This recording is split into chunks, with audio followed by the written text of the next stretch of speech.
Salut les amis. Nous allons continuer avec cette deuxième partie de cette vidéo de la réparation de cette carte mère de desktop. Donc,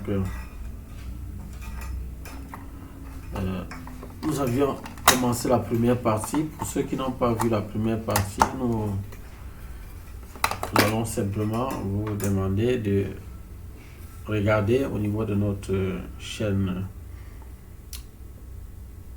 YouTube. Vous allez retrouver la première partie.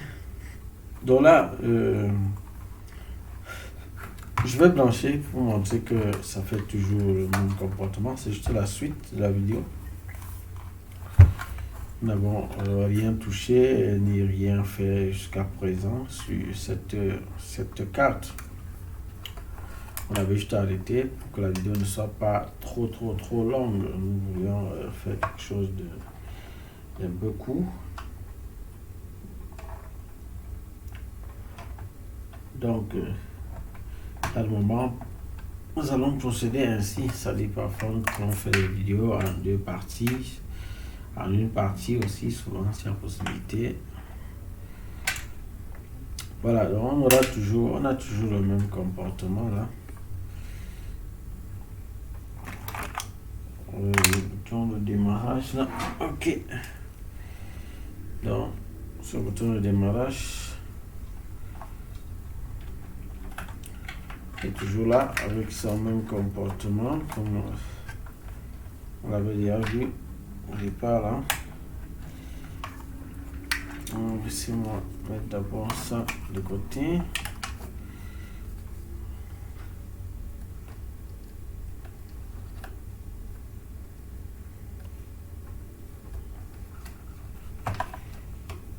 Donc le comportement est toujours le même. Donc je vais blanchir pour vous le prouver.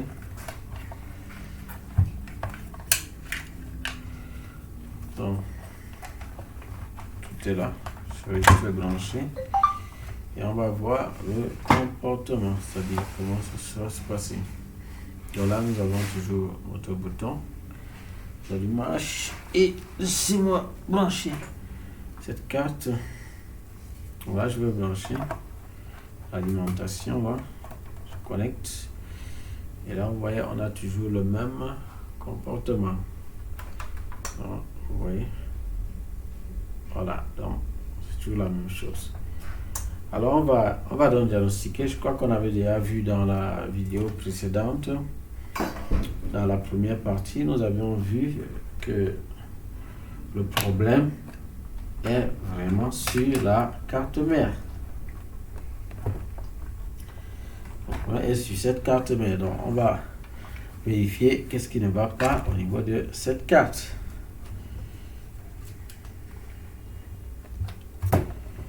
Donc, alors nous allons prendre notre multimètre qui va nous aider dès maintenant. On va faire le travail. On va nous aider à faire du bon boulot. Alors je règle mon multimètre rapidement. Alors ce que vous devez savoir, c'est que le premier point de test ici pour moi, c'est le symbole standby. Je vais me rassurer que le symbole standby, est-ce qu'il est présent ou pas. Donc le symbole standby va sortir ici au niveau du fil violet. Voilà, le fil violet. Vous avez le symbole standby qui va sortir de là au niveau de ce fil, celui-ci.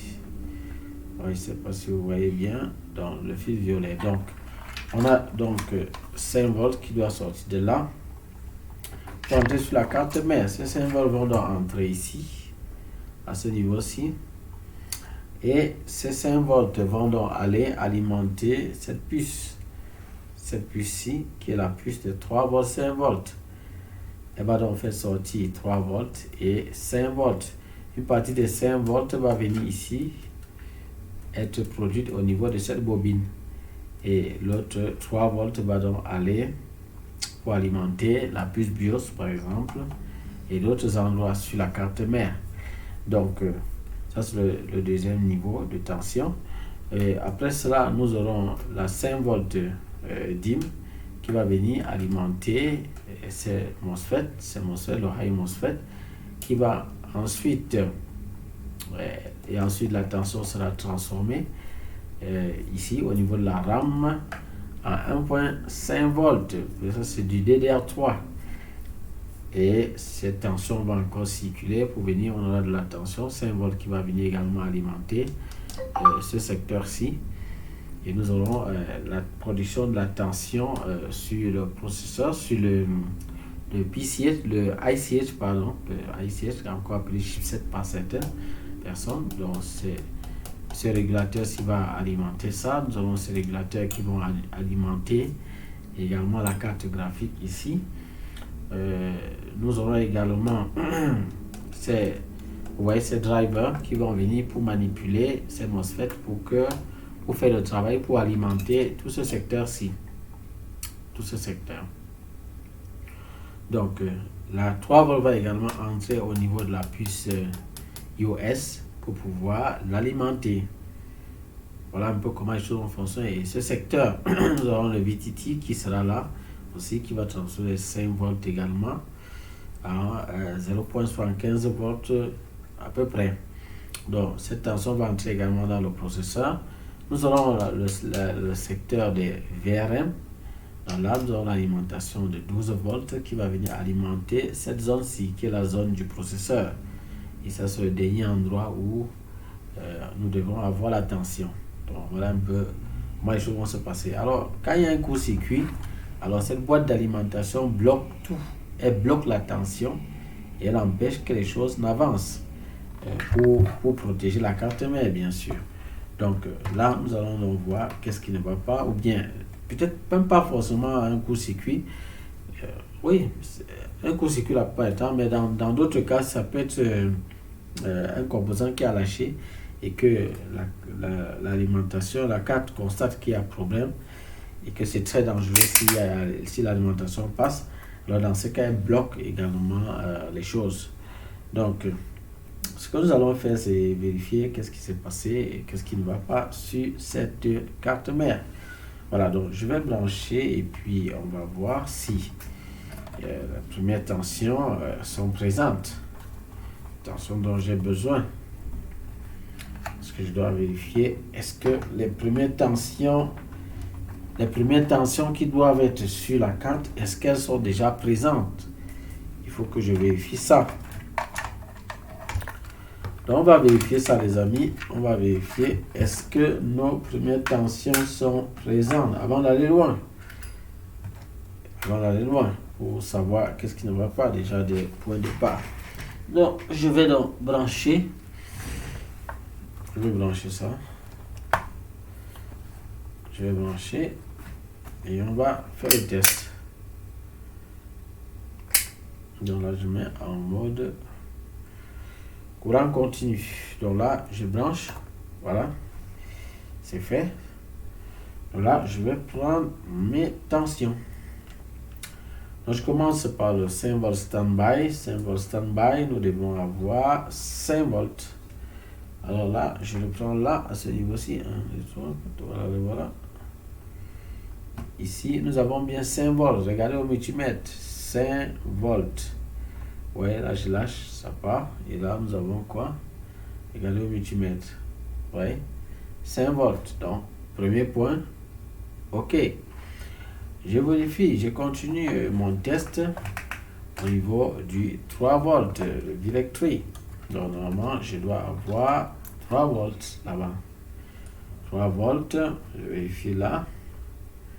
Ce niveau-ci, je devrais avoir du 3 volts. Et là, nous n'avons pas du 3 volts. Ah, ok, c'est l'autre côté. Ok, d'accord, j'avais mal pris le condensateur là. Donc, ok, là, regardez, on a du 3 volts. 3 volts, parfait. Ça veut donc dire que mon deuxième point de test est ok. Voilà. Donc, une fois que ces tensions-là sont présentes, normalement, ce qui reste à faire, c'est regarder la communication qu'il y aura entre la puce iOS et le PCH. Donc, il faut regarder cette communication si elle est présente. Bon, généralement, on a des points de test sur la carte pour pouvoir faire ce travail.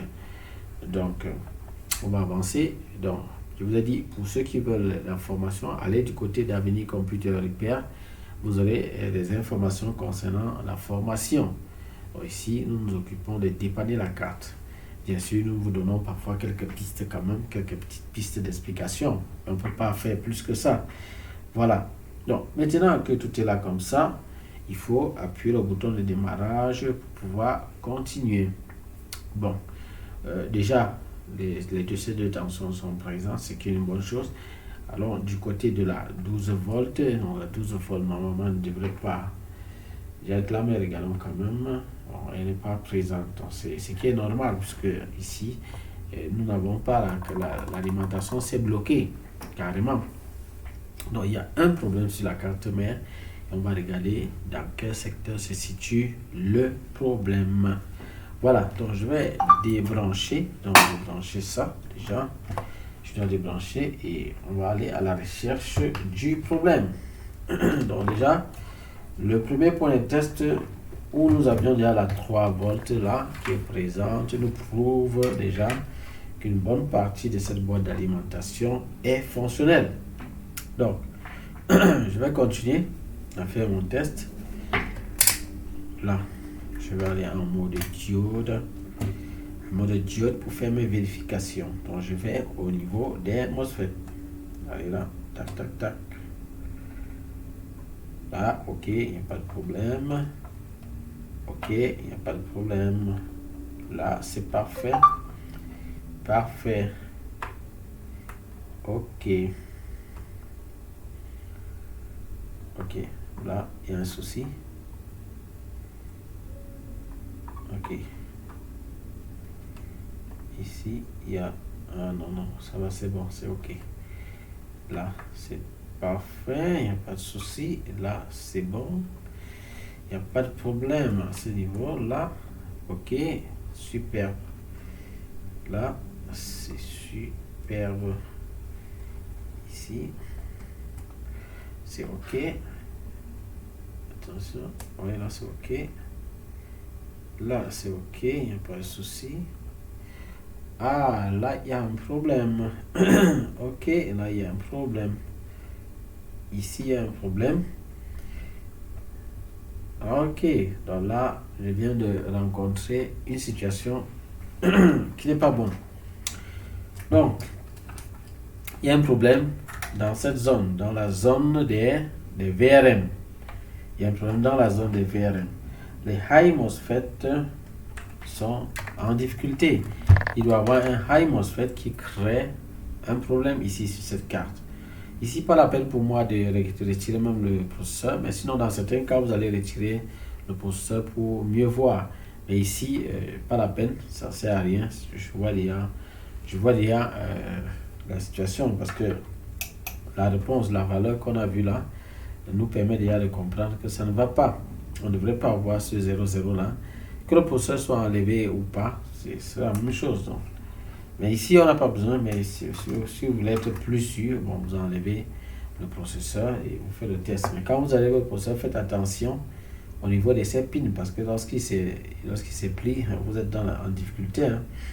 Là, je peux encore vérifier que ça ne va pas vraiment. Voilà, là, ça ne va pas. Donc, il y a un problème.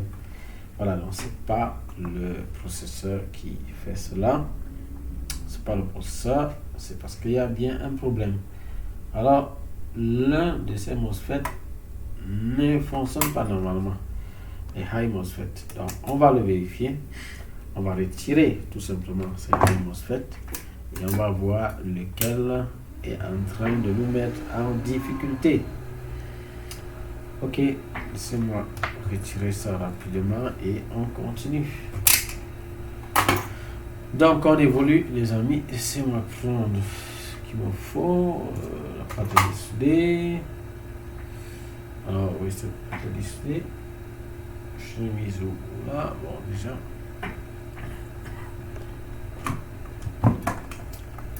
Voilà, on va retirer ça rapidement.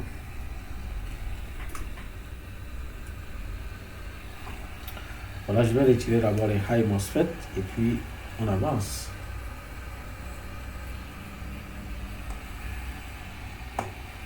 Je vais ma pincette là.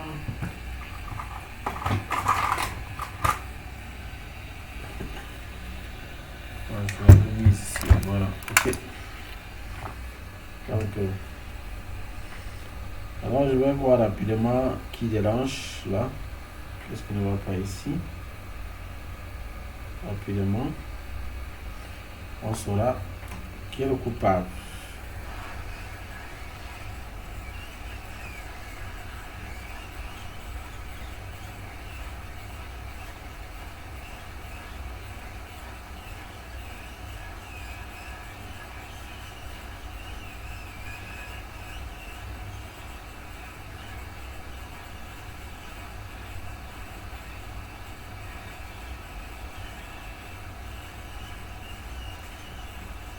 Là, je vais retirer et puis on va vérifier.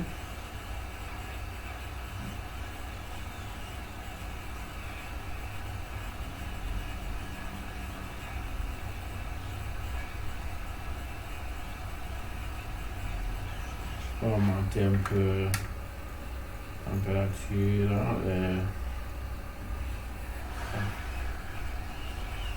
Je monte la température.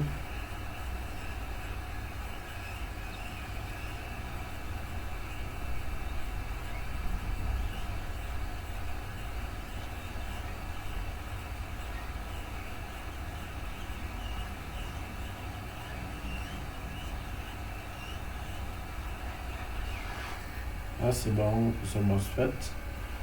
C'est un high MOSFET. Ok.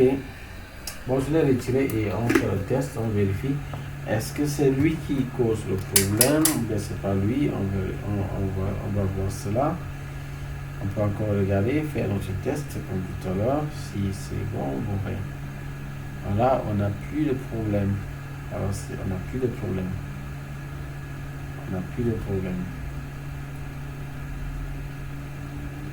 Là, c'est OK. Là, c'est OK. Donc, ça veut dire que c'est ce monsieur qui est en train de nous nuire. Alors là, on peut vérifier rapidement à son niveau. Effectivement, c'est mauvais. Donc, voilà ce qui est en train de créer le problème dans cette zone, ce MOSFET. C'est lui qui crée le problème. Alors, ce que nous allons faire, nous devons le remplacer absolument, sinon on n'aura toujours pas de résultats. Mais déjà, si on branche, on lance le démarrage, je crois que ça pourrait essayer de voir comment avancer. Mais en réalité, il nous faut remplacer ce MOSFET si on veut s'en sortir. Il faut le remplacer.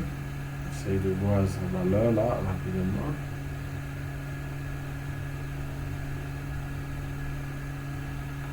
Le type de MOSFET.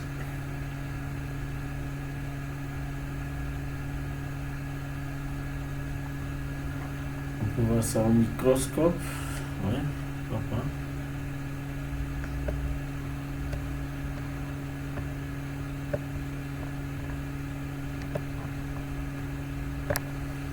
Ok, on va voir ça.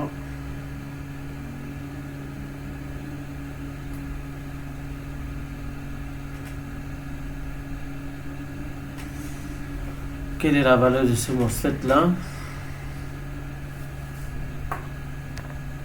Là, je ne vois pas bien moi-même. Laissez-moi essayer de voir si je peux agrandir ça. Ce MOSFET.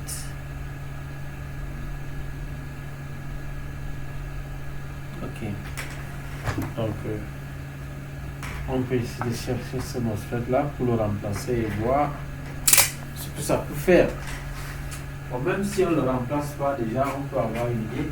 Bon, déjà même avant de le remplacer, pourquoi ne pas voir déjà ce que ça peut faire. Déjà, c'est lui qui créé tout un blocage déjà à ce niveau-là, dans la zone là. On peut déjà commencer à vérifier. On peut vérifier déjà ce niveau-ci.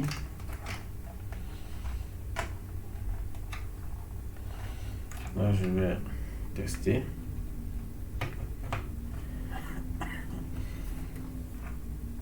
Normalement, on devrait avoir quelque chose de différent. La carte, normalement, peut démarrer. Bon, elle peut se lancer, mais on n'a pas peut-être directement. Elle ne peut pas démarrer complètement, puisqu'il y a une partie, il y a un MOSFET qui est manquant au niveau des VRM, ce qui fait que ça va empêcher quand même les choses de fonctionner. Un high MOSFET en plus, donc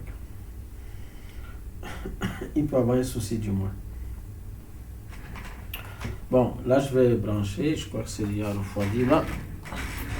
Je vais brancher et on voit le comportement. Donc je branche et on observe le comportement. Donc je vais brancher. Ok. Je branche.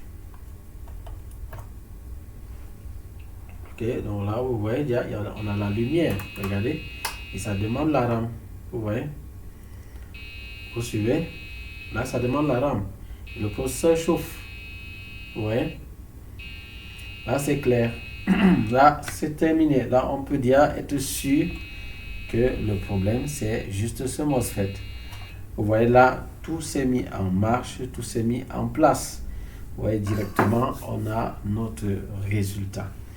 Oui, c'est pas aussi compliqué, les amis, c'est pas aussi compliqué. Donc, si je change, dès que je change ce MOSFET, j'aurai vraiment tout ce qu'il me faut.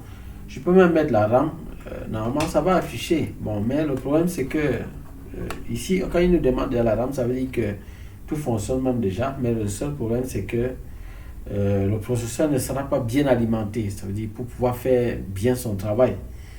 Donc, je ne peux pas vous conseiller de faire ainsi, de laisser ainsi. C'est mieux de changer ce MOSFET. Ouais, là, cette carte tolère même de pouvoir fonctionner comme ça. Mais je ne peux pas vous conseiller ça. Donc, je vais mettre la RAM et puis on va faire le test. On va tester, mais déjà, le problème a été éliminé.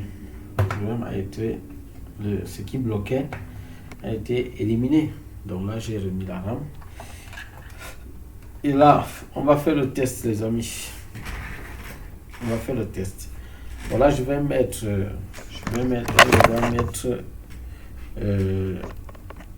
un afficheur externe. Donc là, laissez-moi mettre ça. Je vais connecter un afficheur externe. On va brancher et on voit directement au niveau de l'écran.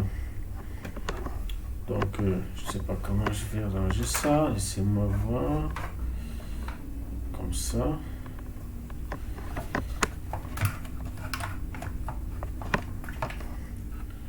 Voilà, je vais mettre, vous voyez là, le câble VGA. Donc, je mets le câble VGA. Donc, et on va voir s'il y a affichage ou pas déjà. Normalement, ça doit afficher. Bon, je n'ai pas encore mis de couleur. Bon, là, c'est juste qu'on va voir comment ça affiche rapidement. Et puis, on va arrêter. On ne va pas laisser le processeur trop chauffer, sinon ça va s'arrêter. Donc, on va voir comment ça affiche. Donc, lorsque ça va afficher, je vais tourner, vous montrer. Donc, déjà là, au niveau de l'afficheur, vous voyez, voici l'afficheur. On a rien. Voilà, pardon, c'est ça ici. Voici l'afficheur qui est là.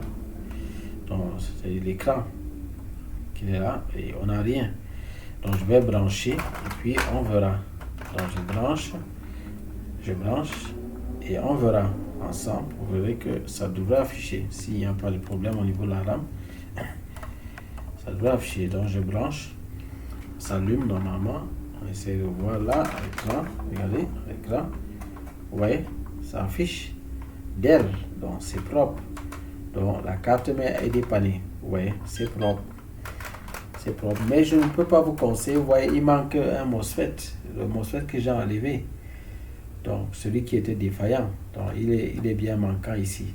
On ne peut pas fonctionner avec ça comme ça. C'est très mauvais. Donc, je vais débrancher. Donc, parce qu'on ne peut pas fonctionner avec ça comme ça. Parce que c'est dangereux. Parce que le processeur ne sera pas bien alimenté. Ce qui fait que il ne va pas donner le meilleur de lui-même. Donc, je ne peux pas vous conseiller de faire ainsi, les amis. Voilà. Donc, je crois que vous avez vu, vous avez pu retenir quelque chose dans cette vidéo. Si vous êtes nouveau sur notre chaîne, je le dis toujours, abonnez-vous. Pour pouvoir bénéficier quand même de quelques informations que nous pourrons, ou quelques expériences que nous pouvons vous laisser comme ça dans nos vidéos. Et likez la vidéo également si le contenu vous a intéressé, si ça vous a plu. Activez la cloche de notification pour recevoir automatiquement nos prochaines vidéos. Et nous vous avons dit, et je l'ai déjà dit, nous avons une autre chaîne qui s'occupe également de vous édifier, Avenir Computer. Donc, vous pouvez aller sur cette chaîne-là, vous abonner si vous ne l'avez pas encore fait. Et également liker les vidéos qui sont là-bas, de ce côté-là, si le contenu vous intéresse. De ce côté-là également, vous avez la possibilité de pouvoir souscrire à une formation. Donc, vous allez le voir à ce niveau-là. Mais de ce côté, nous nous occupons uniquement des dépannages des desktops. Il y a une autre chaîne qui s'occupe du dépannage des laptops également. Donc, à ce niveau-ci, ce que je peux vous dire, c'est si vous avez votre ordinateur en panne, n'hésitez pas à nous l'envoyer pour que nous puissions vous aider à trouver une solution à votre appareil. Donc, contactez-nous tout simplement et nous vous dirons la procédure à suivre. Si vous êtes dans la ville, vous connaissez où nous trouver. Nous sommes situés à Bafoussam, au Cameroun, au niveau de Djeleng 5, à côté de la brigade de Djeleng 5, juste à l'immeuble Kiferou. Donc, ce que vous allez faire, c'est simple. Si vous ne vous retrouvez pas, vous nous contactez tout simplement. Et si vous n'êtes pas dans une autre ville, vous n'êtes pas dans la même ville que nous, vous allez devoir expédier votre appareil pour que nous puissions vous donner une solution, apporter une solution à votre situation. Donc voilà ce que nous pouvons vous dire à ce niveau-ci. Nous allons arrêter comme ça pour cette deuxième partie de cette vidéo sur le dépannage des ordinateurs, des desktops. Et je pourrais que vous souhaitez bonne santé également et bonne continuation dans le suivi de nos vidéos. Et à bientôt, si plaît à Dieu. Bye bye.